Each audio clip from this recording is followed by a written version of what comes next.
दोस्तों, आपका स्वागत है। दोस्तों, इस कहानी को जानने के बाद आप किस्मत को कोसना छोड़ देंगे।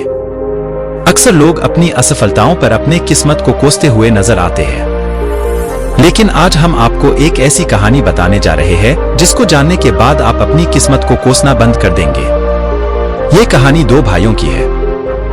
ये दोनों भाई एक शहर में रहते थे। उनमें से एक शहर का सबसे बड़ा बिजनेसमैन था, तो वहीं दूसरा भाई निठल्ला शराबी था।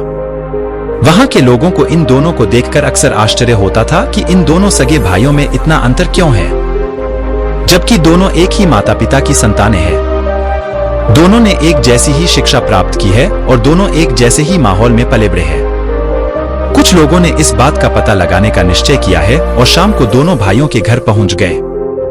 पहले वे शराबी और निठल्ले भाई के घर गए। उन्हें शराब के नशे में धुत एक व्यक्ति दिखा। वे उसके पास गए और पूछा, भाई तुम ऐसे क्यों हो? तुम बेवजह लोगों से लड़ाई झगड़ा क्यों करते हो? अपने बीवी बच्चों को क्यों पिटते हो? आखिर ये सब करने की वजह क्या है? उस शराबी भाई ने उत्तर दिया, मेरी इस हालत की वजह मेरे पिता है। लोगों ने पूछा, वो कैसे? वो बोला, मेरे पिता शराबी थे। वे अक्सर मेरी माँ और हम दोनों भाइयों को पिटा करते थे।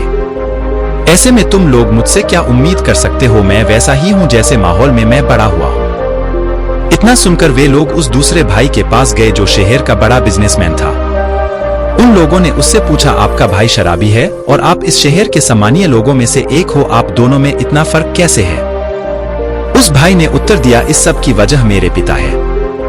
लोगों ने आश्चर्य से देखते हुए पूछा, वो कैसे?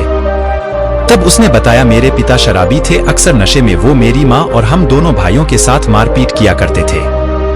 तभी मैंने निर्णय किया कि मैं ऐसा बिल्कुल भी नहीं बनना चाहता और मैं नहीं बना। इन दोनों भाइयों की कहानी से एक बात समझ में आती है कि किसी भी घटना के दो पहलू होते हैं, एक अच्छा और दूसरा बुरा। हमें जरूरत है कि हम अच्छे के साथ जाकर अपनी स्थिति बदल सकते हैं, नहीं तो हम आसानी से बुरे पहलू के साथ जाकर जीवन भर अपनी किस्मत को कोस सकते हैं और उसे गालियां दे सकते हैं। किस्मत को कोसना बंद करना है तो फैसला आपके ऊपर है।